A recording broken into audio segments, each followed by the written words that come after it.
день, меня зовут Алексей Обманщин, я из города Нижнекамска.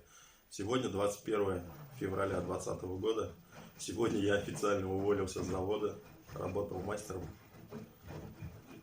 компании Финика. Я узнал с сентября 2019 года, наблюдал за своими будущими наставниками, смотрел за их успехами, и тут в голове произошел щелчок, что все, я готов, я тоже хочу также получать доход.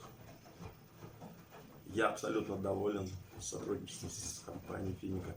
Я тут как-то посчитал, независимо от того, чем я занимаюсь, ем, сплю, разговариваю по телефону, не знаю, гуляю, с учетом всех выходных, праздничных дней, сотрудничество с Финикой приносит мне на данный момент 1000 рублей в час.